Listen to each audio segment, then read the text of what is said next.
आपली संस्कृती, आपले संस्कार सदा राहू दे आपल्या सोबत। भारताच्या महान ग्रंथांचे आणि काव्यांचे संपूर्ण संकलन सबस्क्राइब करा तिलक।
गोपिकांच्या खेचाखेचीत कान्हाच्या त्या चिठ्ठीचे असंख्य तुकडे झाले, पण गोपिकांना त्याची पर्वा नव्हती। त्या पत्राच्या त्या इतक्याशा तुकड्याच्या स्पर्शाने त्यांना त्यांचा कान्हा शेजारी उभा असल्याचा भास होत होता। त्या तुकड्यालाच त्यांचा कान्हा समजून गोपी त्याच्याशी बोलू लागल्या, त्याचे मुके घेऊ लागले, आपली सुखदुःखे त्याला सांगू लागली।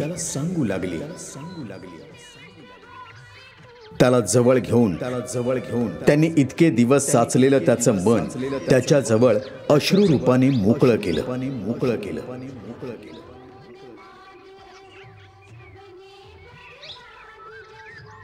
श्रीकृष्णाच्या पत्राचे झालेले तुकडे पाहून उद्धवांच्या अंगाचा तीळ पापड झाला, पण त्यामागे देखील खरं तर श्रीकृष्णांचीच शिकवण होती।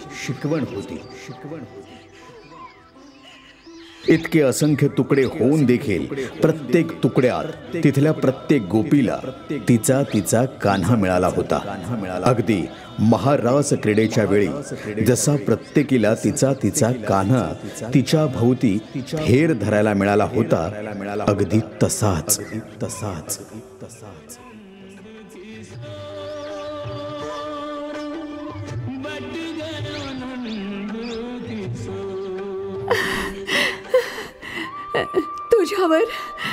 तुझ्यावर कन्हैयाने त्याच्या हाताने ही अक्षरे लिहिली। तू किती भाग्यवान आहेस की तुझ्या शरीराला कृष्णाच्या हातांचा स्पर्श झाला। माझ्यासारख्या दुर्दैवीला तुलाच हृदयाशी कवटाळून घेऊ देत, जेणेकरून मला सुद्धा कृष्ण स्पर्शाचा आनंद मिळेल।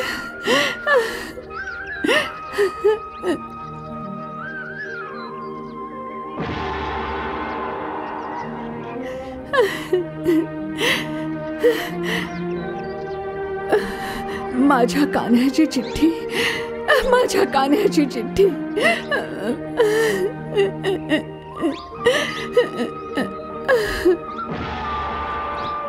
माझ्या कान्ह्याची चिठ्ठी आलीये, माझ्या कान्ह्याची चिठ्ठी आलीये।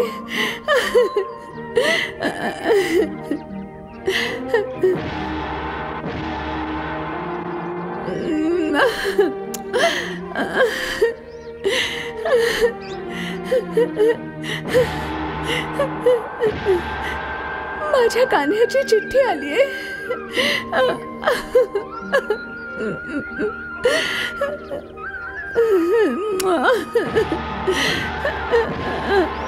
हे काय मूर्खासारखं बोलते आहेस? दे. उद्धवजी, चिठ्ठी देऊ परत, पण आधी हे सांगा, यात आमचं नाव कुठे लिहिलंय? तुला वाचता तरी येतं का? जर आम्हाला लिहिता वाचता येत असतं तर आम्ही तुम्हाला का विचारलं असतं भाऊ? आम्ही स्वतःच नसतं वाचलं?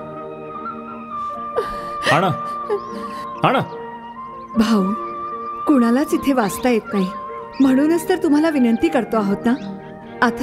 आता आम्हाला एवढंच सांगा की या चिठ्ठीत कुणाकुणाचं नाव कुठे कुठे लिहिलं आहे. आम्ही आमच्या नावाचा मुका घेऊ आणि मग त्यानंतर चिठ्ठी घेऊन तुम्ही परत जा. हो. आणा. द्या इकडे. आणा इकडे. द्या ती पण. द्या. आणा आणा. द्या इकडे. आणा. द्या इकडे. या पत्रामध्ये कुठच्याही जागी कुणाचंही नाव लिहिलेलं नाहीये. काय राधेचं नाव सुद्धा लिहिलं नाहीये का उद्धवजी?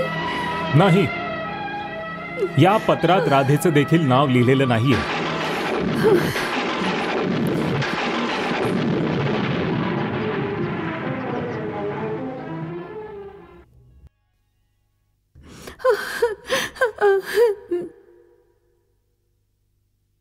तुम्ही खोटं बोलत आहात. असं होऊच शकत नाही. चिठ्ठीत माझं नाव नक्कीच असणार. कृष्ण मला कधीही विसरू शकत नाही, मला खात्री आहे. उद्धवजी, कान्ह्याने एकदा माझी घागर फोडली होती. ही गोष्ट तर त्याला नक्कीच आठवत असेल ना. आणि शिंकाळ्यावरून त्याने जे लोणी चोरलं होतं ते सुद्धा कान्हा विसरला असेल का? या सगळ्या लहानपणीच्या गोष्टी आहेत उद्धवजी. तो मला यमुना तटावर बसून बासरी वाजवून दाखवत असे. ही गोष्ट तर त्याने नक्कीच लिहिली असेल ना उद्धवजी? बोला ना उद्धवजी, सांगा ना उद्धवजी, त्याने काय काय लिहिलंय आमच्याकरता? आमच्या कोणकोणत्या आठवणी त्याच्या लक्षात आहेत? सांगा ना उद्धवजी. सांगा ना उद्धवजी, सांगा ना उद्धवजी, सांगा ना उद्धवजी, सांगा काहीतरी सांगा ना, सांगा ना उद्धवजी, सांगा काय करताय? सांगा ना उद्धवजी, असं काय करताय? सांगा. शांत व्हा. सांगा ना. सगळेजण शांत व्हा. मी सांगतो ना. मी सांगायचा प्रयत्न करतोय. सांगा ना उद्धवजी. शांत व्हा. सगळेजण शांत व्हा. सांगा ना उद्धवजी. तुम्ही शांत व्हा आधी. सांगा ना उद्धवजी. शांत व्हा उद्धवजी. सगळेजण शांत व्हा आधी. मी सांगतो. सांगा ना मला. मी सांगेन. सांगा ना उद्धवजी. ऐका तरी. मी सांगेन, सगळं काही सांगेन. सांगा ना उद्धवजी. सांगा ना. त्याला आमची आठवण तरी आहे की नाही? अगं, त्या निर्मोहीसाठी का अश्रू ढाळतेस? जर त्याला आपली आठवण येत असती तर काय एकदा येऊन त्याने आपली विचारपूस केली नसती? त्याला वेळ तरी कुठून मिळणार? असं ऐकलंय की तिथे कोणीतरी कुब्जा आहे, सतत त्याला चिकटून असते. अगं, एकटी कुब्जाच असेल कशावरून? तो तर तिथला राजकुमार आहे. त्याच्या मागे तर हजारो जणी फिरत असतील ना. आपल्यासारख्या गावंढळ गावळणींची आठवण कशाला येईल? जर त्याला राधेचं नाव लक्षात नाही तर काय तो माझं तुझं नाव लक्षात ठेवेल? बोला ना उद्धवजी, त्याने जर आमच्याकडे पाठवलंय तर काय संदेश घेऊन पाठवलंय? बोला ना उद्धवजी. बोला ना उद्धवजी, जर तुम्हाला कान्ह्याने पाठवलंय तर आमच्याकडे काय संदेश घेऊन पाठवलंय? बोला ना उद्धवजी, सांगा. तो कधी येणार आहे? त्याने तर वचन दिलं होतं ना उद्धवजी की तो त्याचं कर्तव्य पूर्ण करून लवकरच परत येईल म्हणून. काय अजूनपर्यंत पूर्ण झालं नाहीये त्याचं कर्तव्य पालन? हो, माझं कर्तव्य तर तेव्हाच पूर्ण झालं असेल जेव्हा कंस मारला गेला होता, हो ना? कर्तव्य पूर्ण झालं असेल तर तो तिथे काय करतोय? आला का नाही? आला का नाही? सरळच तर आहे. त्याला जेव्हा कुब्जा राणीपासून वेळ मिळेल तेव्हाच तर इथे येईल ना. मग ती चिठ्ठी का लिहिली आहे? ही चिठ्ठी सुद्धा त्या कपटीचा एखादा डाव असणार. ही चिठ्ठी त्याने हे सांगायला पाठवली असणार की मला तुम्हा लोकांची खूप आठवण येते, परंतु मी राज्यकारभारात खूप व्यग्र आहे, त्यामुळे मी लवकर नाही येऊ शकत, हो ना? मी नाही येत असं तो कधी म्हणूच शकत नाही. उद्धवजी, त्याने असं लिहिलंय का की तो येऊ शकणार नाही किंवा तो येणार नाही? हो,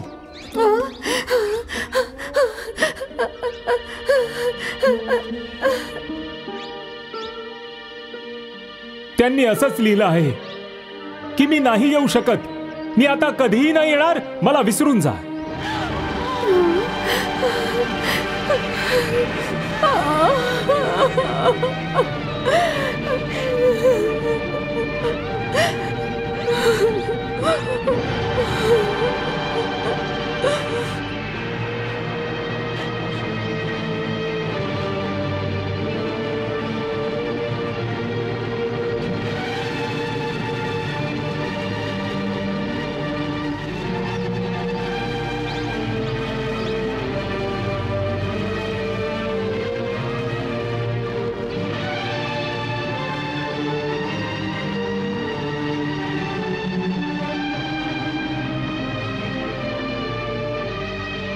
हे लिहिले या चिठ्ठीमध्ये की मी येणार नाही म्हणून, मला विसरून जा म्हणून? हो, त्यांनी हेच लिहिलं आहे.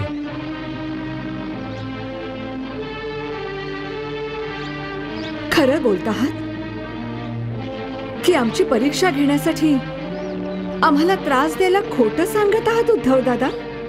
मी भगवान श्रीकृष्णांची शपथ घेऊन सांगतो आहे की मी जे बोलतोय ते सत्य आहे. या पत्रातून त्यांनी हाच संदेश पाठवला आहे की मला विसरून जा. जर या चिठ्ठीत असंच लिहिलं असेल तर तुम्ही हे पत्र वज्रभूमीमध्ये आणलंच कसं?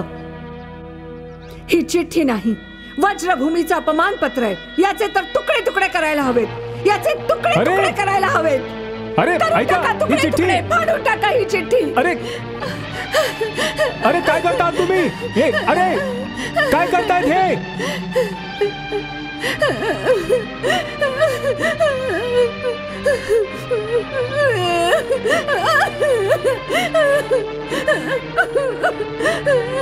हे काय करतात तुम्ही? काय? अरे हे काय करतेस तू? हे काय करतेस तू? हे काय करून ठेवलंयस तू? ठाऊक तरी आहे काय करतेस तू? काय करतेस? हे काय करतेस तू? आण इकडे दे, इकडे दे. हे काय केलं तुम्ही सर्वांनी? ठाऊक आहे तुम्ही सगळ्यांनी काय केलंय? हे पत्र जे तुम्ही सगळ्यांनी फाडून टाकलंय ते स्वतः परब्रह्मांच्या हातून लिहिलं गेलं होतं.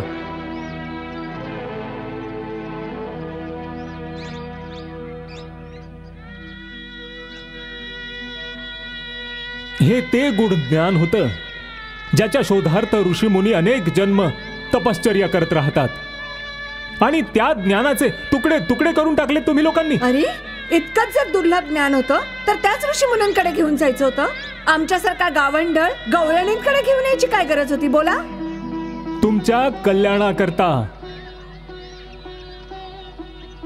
शारीरिक मोहाच्या ज्या भावनेला तुम्ही प्रेम प्रेम म्हणत फिरत असता, त्या प्रेमाच्या दलदलीतून तुम्हाला बाहेर काढण्यासाठी भगवान श्रीकृष्णांनी तुमच्या नावाने हे पत्र लिहिलं होतं.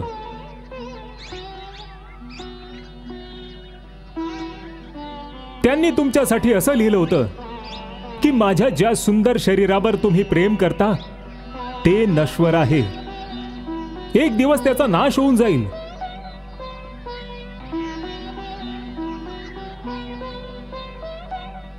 त्यामुळेच या मोहाच्या बंधनाला तुम्ही तोडा आणि माझ्या अविनाशी रूपाचं ध्यान करा, जे निर्विकार आहे, निराकार आहे.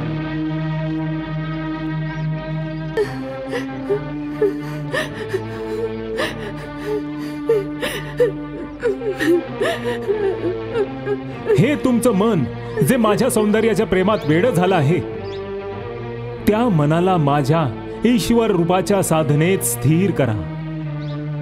यामुळे तुमचं दुःख दूर होईल आणि तुमचं कल्याण देखील होईल. आमच्या कल्याणाच्या गोष्टी करतात होय? हो. आणि तुमचं असं म्हणणं आहे की आम्ही आमचं मन कन्हैयावरून हटवून तुमचा जो दुसरा ईश्वर आहे त्याच्या साधने स्थिर करावं? हो दादा, आमच्या पाशी तर एकच मन होतं जे आमच्या कान्ह्याबरोबर मथुरेला गेलं. आमच्याकडे काही 10-20 मनं तर नाहीयेत जी तुमच्या ईश्वराची आराधना करू शकतील. उद्धवजी, मला एक गोष्ट सांगा, तुमचा तो ईश्वर राहतो तरी कुठे? त्याचे डोळे देखील आमच्या कन्हैयाच्या डोळ्यांसारखे सुंदर आणि रेखीव आहेत? काय त्याचे हात तसेच मऊ आहेत? त्याच्या हातात तशीच उभे जशी कृष्ण कन्हैयांच्या हातात आहे? आम्ही त्याला मिठी मारू शकतो? नाही नाही नाही नाही. ना त्याला हात आहेत, ना त्याचे डोळे आहेत, ना तो कोणाला मिठी मारू शकतो. तो परब्रह्म परमेश्वर निराकार, अविनाशी आणि अचल आहे. ना तो पायांनी चालू शकतो, ना तो कुठे येतो, ना कुठे तो जातो. कारण तो कुठच्याही क्षणी प्रत्येक ठिकाणी व्याप्त आणि विराजमान आहे. ना त्याचा जन्म होतो, ना तो मृत्यू पावतो. तो भूत, भविष्य आणि वर्तमानाच्या पलीकडचा आहे.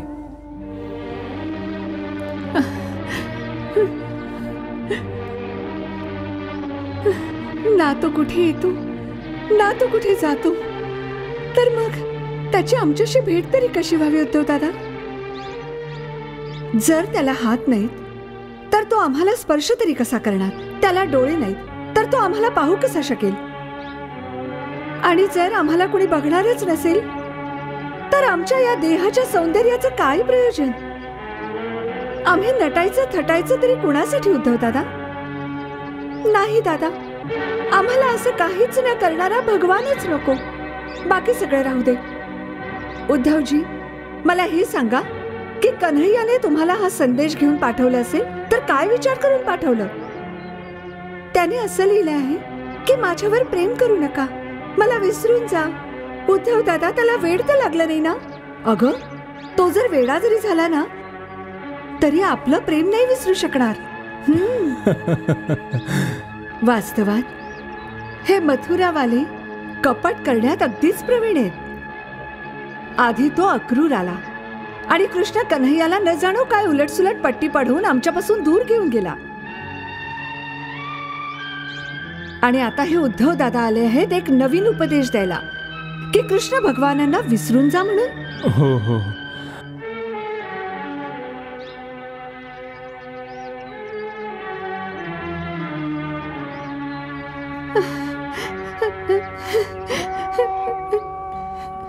नको दादा, नको. असा अत्याचार आमच्यावर करू नका. आणि जर कृष्णाने हा संदेश घेऊन तुम्हाला पाठवला असेल तर हा उपदेश त्याच्याचकडे परत घेऊन जा. त्याला जाऊन सांगा त्यानेच ईश्वराची पूजा करावी, आम्हाला आमच्या मार्गातून पथभ्रष्ट करू नये. आधीच आम्ही विरहाने दुखी आहोत, त्यात आम्हाला असे कटू उपदेश देऊ अजून दुखी नका करू. तुम्हाला दुःख देण्यासाठी नाही, तुमची दुःखे दूर करण्यासाठी त्यांनी हा संदेश पाठवला आहे. हे बघा, प्रेम एक मोहाचं बंधन आहे. जो या मोहाच्या दलदलीत फसेल त्याच्या वाट्याला अवश्य दुःख येईल. आणि मी सांगतोय, या मायेच्या अंधकारातून बाहेर पडून ज्ञानाचा प्रकाश मिळवा. जिथे ना मिळवण्याचं सुख आहे ना गमावण्याचं दुःख आहे, केवळ परमानंद आणि परमानंदच आहे.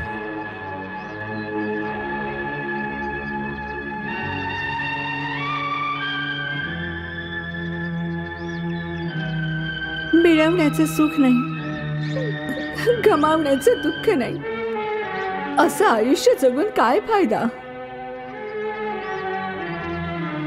जीवनाचा वास्तविक फायदा आहे परब्रह्म परमात्म्याची प्राप्ती. अहो, जी एका प्रेमीला नाही मिळवू शकली ती परमात्म्याला प्राप्त करून काय करेल? परमात्म्याला प्राप्त कराल तर परम शांती प्राप्त करू शकाल. हे जे तुमचं हाय हाय आहे ना, हाय मला हा प्रेमी नाही मिळाला, हाय मला खोटी वचनं देऊन निघून गेला, हाय माझ्याच्याने ही विरहाची पीडा सहन होत नाही, सगळं काही शांत होऊन जाईल. ना खोट्या वचनाचं दुःख असेल ना विरहाची पीडा उरेल, सगळं शांत होऊन जाईल.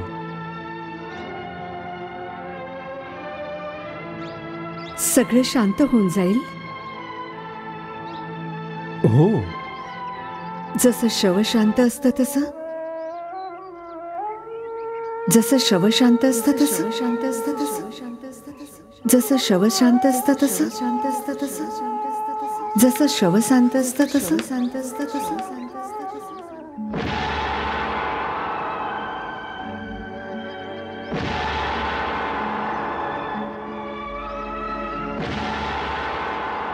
उद्धवजी, विरहाच्या पीडेमध्ये जो आनंद आहे त्या आनंदाचा तुम्हाला अनुभव आहे? पीडेमध्ये आनंद? हो, पीडेचा आनंद, पीडेचा परमानंद. पण तुम्हाला तेव्हा कळेल ना जेव्हा तुम्ही प्रेम कराल. तुम्ही कधी कोणावर प्रेम केलंय का? प्रेम आदी भावनांमध्ये अडकणं मूर्खांचं काम आहे. ज्ञानी या गोष्टीत नाही अडकत. अहो, ज्ञानी म्हणवता स्वतःला? प्रेमाचं तर ज्ञान नाही, मग ज्ञानी कसे काय झाला? दादा, प्रेम करा, प्रेमाची पीडा सहन करा, तेव्हा तुम्हाला या गोष्टीचं ज्ञान होईल की प्रेमाच्या वेदनेत इतका आनंद का आहे. तेव्हा तुम्ही संपूर्ण ज्ञानी बनाल. अजून तुमचं ज्ञान अपूर्ण आहे, अजून तुमचं ज्ञान अपूर्ण आहे, अपूर्ण आहे, अजून तुमचं ज्ञान अपूर्ण आहे, अपूर्ण आहे. गोपींनी असं म्हणताच उद्धवाचे डोळे खाडकन उघडले. एक अशिक्षित गावंढळ गोपी उद्धवासारख्या ज्ञानी माणसाला ज्ञानाचं महत्त्व शिकवते. उद्धवाचा अहंकार कुठल्या कुठे खोलवर डिवचला गेला होता. पण त्याला हे कळून चुकलं होतं की त्याला खरोखरच प्रेमाचा अनुभव नाही. त्यामुळे त्याबाबत गोपिकांचं म्हणणं बरोबरच होतं. अनुभव नसताना ज्ञानी म्हणून घेणं अयोग्यच आहे हे त्याला देखील कुठेतरी पटलं होतं. गोपी त्याला समजावत होत्या की प्रेमाला भाषा नसते. प्रेम कधीही दिसत नाही. पण जसं मुक्याला गुळ खाताच मनात त्याच्या स्वादाची प्रचिती येते, त्याचप्रमाणे प्रेम केलं की प्रेमातला विरह, वेदना कळू लागतात. गोपी त्याला म्हणाल्या की असा ईश्वर काय कामाचा जो आमच्या घरी येऊ शकत नसेल, आम्ही काढलेलं लोणी पळवून नेत नसेल, जो मुरलीच्या मधुर स्वरांनी मोहित करू शकत नसेल. असा देव काय कामाचा ज्याला प्रेम करता येत नसेल, सुख दुःख देता आणि घेता येत नसतील, जो आम्हाला हृदयाशी कवटाळू शकत नसेल.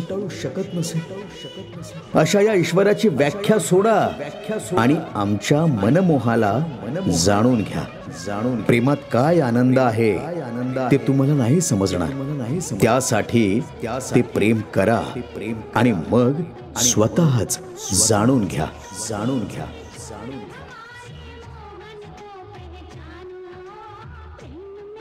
त्याला समजावताना पुढे म्हणतात की प्रेमाची वाणी किती गोड आहे. प्रेम आहे म्हणूनच तर यमुनेला पाणी आहे. सृष्टीच्या चराचरात प्रेम रस भरलेला आहे.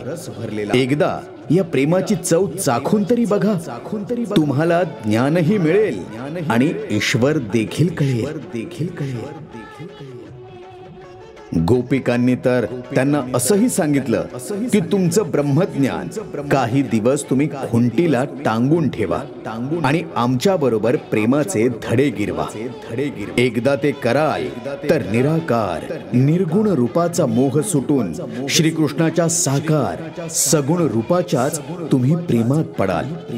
काही दिवस इथे व्रजभूमीत राहा, म्हणजे तुम्हाला कळेल की इथल्या मातीत, झाडात, पाण्यात आणि लोकांच्या मनात देखील प्रेमच प्रेम आहे आणि तोच खरा ब्रह्मज्ञानाचा मार्ग आहे.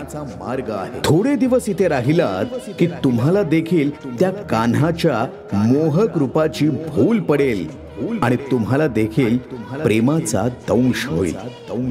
प्रेमाची मदिरा चाखाल तर ज्ञानाची जी नशा चढली आहे ती देखील उतरून जाईल, उतरून जाईल, उतरून जाईल.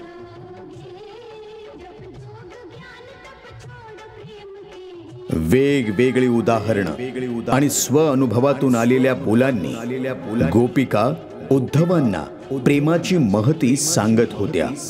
सरतेशेवटी त्या म्हणाल्या की सर्व जगताचं सार हे प्रेमातच दडलेलं आहे. त्यामुळे तुम्ही प्रेम करा आणि ईश्वर प्राप्तीचा मार्ग हा सुकर करा, सुकर करा. एकदा का ईश्वराचं प्रेम तुम्हाला प्राप्त झालं ना की मग ब्रह्मज्ञानाचीही तुम्हाला आवश्यकता भासणार नाही. ना मुक्ती मिळवण्याची आस लागून राहील ना कसलीच.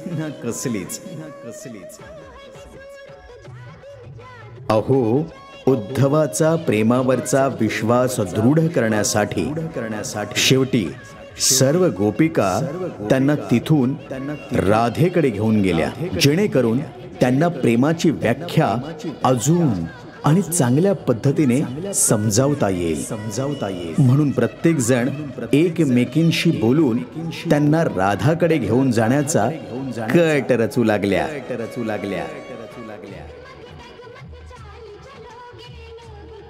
आणि त्यानंतर राधाकडे गेल्यानंतर त्यांना प्रेमाची व्याख्या कशा पद्धतीने समजावता येईल हे सांगू लागल्या.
सखियां उनको ले चली राधा जी के पास.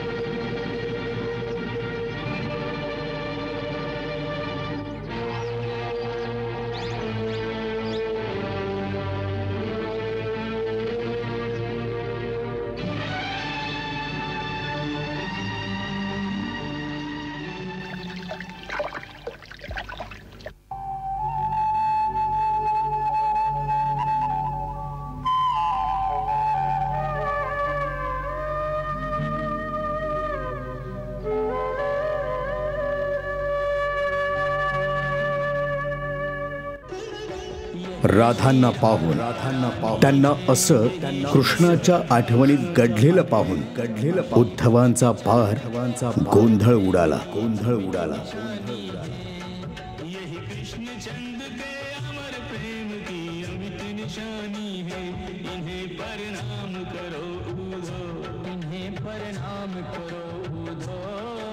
धर्म अर्थ काम और मोक्ष को मिल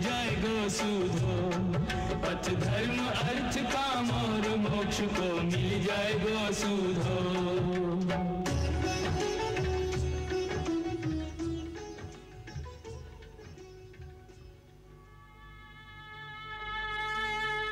हे बघ राधा, हे कृष्णाचा नवीन संदेश घेऊन आलेत.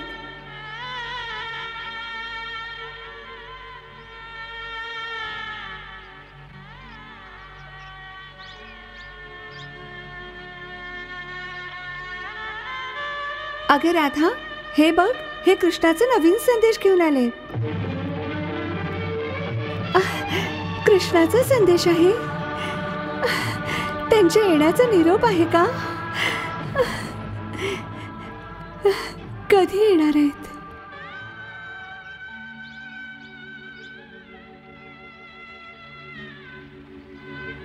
अगं, येण्याचा निरोप नाहीये.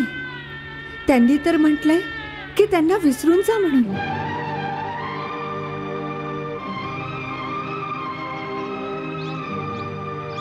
आणि यांना पाठवलंय आपल्याला योग, ज्ञान आणि तप शिकवायला, ज्या योगे आपलं कल्याण होईल. आपलं कल्याण? तप आणि ज्ञानाने आमचं कल्याण होईल? हे कोणी सांगितलं तुम्हाला? आमचं कल्याण तप आणि योगाने नाही, केवळ संयोगाने होईल. संयोगाने.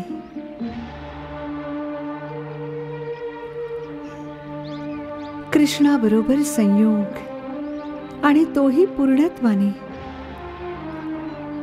जेव्हा दोघांमध्ये कुठलंही अंतर उरणार नाही, जेव्हा कृष्ण राधा आणि राधा कृष्ण होईल.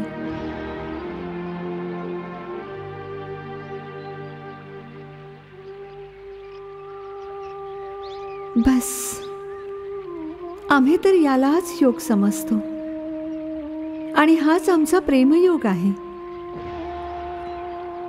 एखादा वेगळा योग तुम्ही आम्हाला शिकवायला आला असाल तर त्याची आवश्यकता नाहीये दादा. ज्यांनी तुम्हाला पाठवलंय त्यांना म्हणावं की त्यांचे अजून अनेक भक्त आहेत. हे ज्ञान त्यांनाच शिकवा. आम्हाला तर केवळ स्वतःचं दर्शन द्या आणि मिठीत घ्या.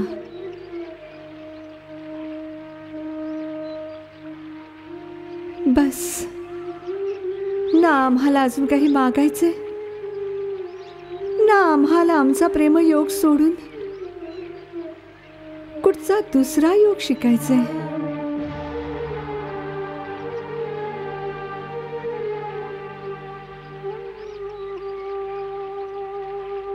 हा जो तुमचा प्रेम योग आहे ना, त्यात दुःखच दुःख आहे, वेदनाच वेदना आहे. भगवंतांनी मला हाच उपदेश देऊन तुमच्याकडे पाठवला आहे, ज्या योगे तुम्हाला या प्रेमाच्या वेदनेपासून मुक्तता मिळेल. प्रेमाच्या वेदनेपासून मुक्ती द्यायला आलात तुम्ही? हो. परंतु आम्ही मुक्ती कधी मागितली? कुणाला हवी मुक्ती या वेदनेपासून? कुणाला हवी आहे मुक्ती या वेदनेपासून?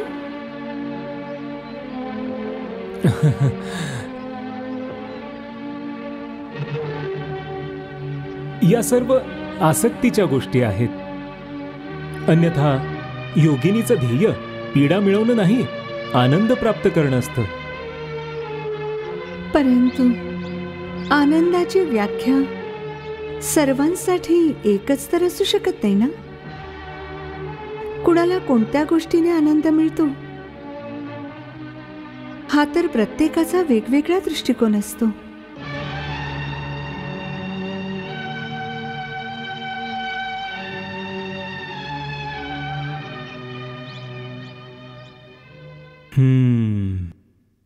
आनंदाचे मापदंड सर्वांचे वेगवेगळे असू शकतात. परंतु एक गोष्ट निश्चित आहे, वेदनेला कोणी आनंद नाही म्हणू शकत. म्हणूच शकतं. ज्याला वेदनेत आनंद मिळतो तो म्हणूच शकतो.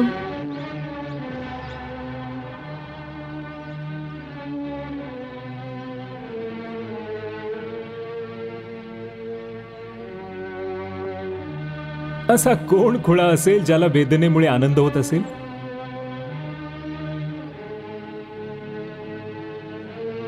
एक आई आणि एक प्रेमिका. आई आणि प्रेमिका? मला नीटसं समजलं नाही. असं बघा, मुलाला जन्म देताना प्रत्येक स्त्रीला किती असह्य पीडा होत असते, परंतु एका आईसाठी पुत्र जन्मामध्ये इतका आनंद आहे की जगातली प्रत्येक स्त्री या वेदनेसाठी उतावीळ असते. हीच अवस्था प्रेमिकेची आहे, जिला आयुष्यात प्रेमाचा उपहार मिळतो, जी तिच्या ओठांना प्रेम रसाचा प्याला लावते. तिला जगात दुसऱ्या कुठल्याच आनंदाची गरज भासत नाही.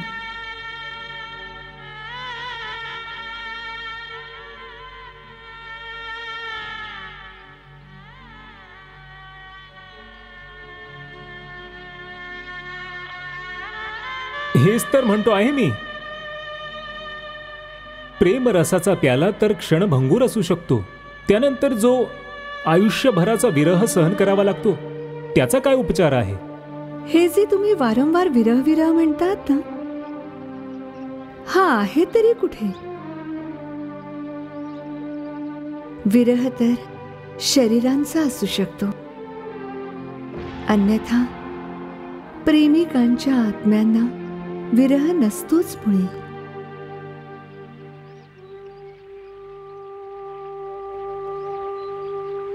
ते तर प्रत्येक क्षण एकमेकांसोबतच राहतात.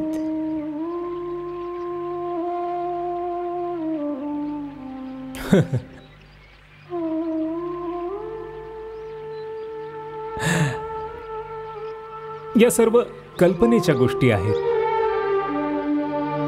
अज्ञानी मानव अशाच प्रकारच्या खोट्या कल्पनांच्या विश्वात स्वतःला गुंतवून स्वतःच स्वतःशी खोटं बोलत असतो.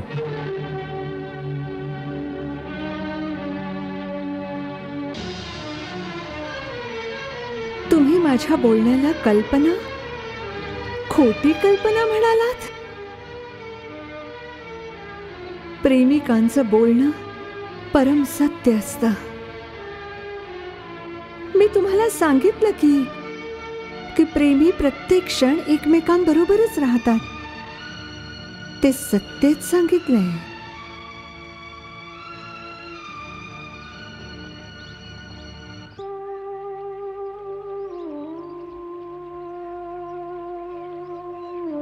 परंतु हे ते सत्य आहे जे दिसू शकत नाही, केवळ मनानेच मान्य करता येतं. म्हणून मी याला कल्पनाच म्हणतो.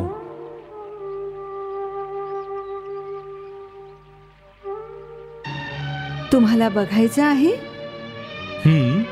तर मग हे बघा, आमचा कृष्ण आमच्या बरोबर आहे की नाही?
ही काय लीला आहे? तुम्ही तिथे आहात की इथे? उद्धव दादा, मी तुम्हाला सांगितलं होतं ना की मी तर केवळ प्रेमानेच वश होतो.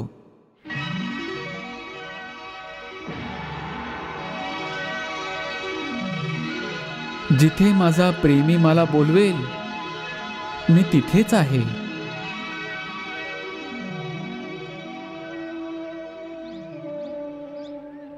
वास्तवात तर मी सर्वत्र आहे, केवळ दिसत नाही इतकंच. जसं की अंधारात पडलेली एखादी वस्तू ज्याप्रमाणे दिसत नाही तसंच, पण दिवा पेटवताच ती वस्तू दिसू लागते. त्याच प्रकारे जर मला बघायचं असेल तर केवळ प्रेम आणि भक्तीचा दीप प्रज्वलित करा. मी तिथेच उभा असेन. हेच परमसत्य आहे उद्धवजी, आणि हेच परमज्ञान आहे.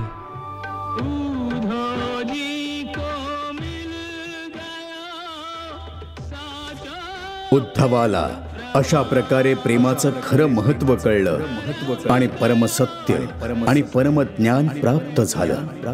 राधा आणि श्रीकृष्णांना एकत्र तिथे पाहून उद्धवाला आता हेच कळत नव्हतं की खरं काय आणि खोटं काय. प्रेमाचं हे सत्य कळल्याने उद्धवाचा स्वतःच्या ज्ञानाबाबत असणारा गर्व, त्याबाबतचा अहंकार गळून पडला.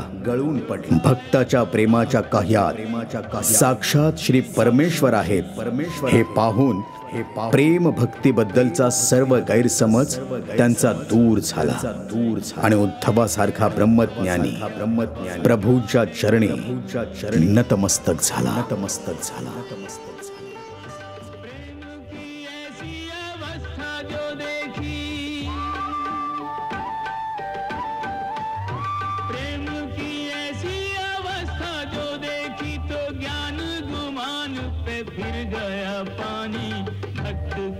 में जो भगवान देखे तो प्रेम और भक्ति की महिमा जानी.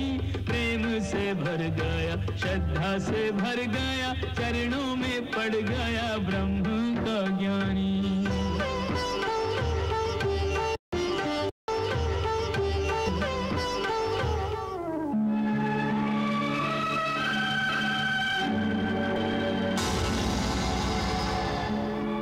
हाँ? प्रभु,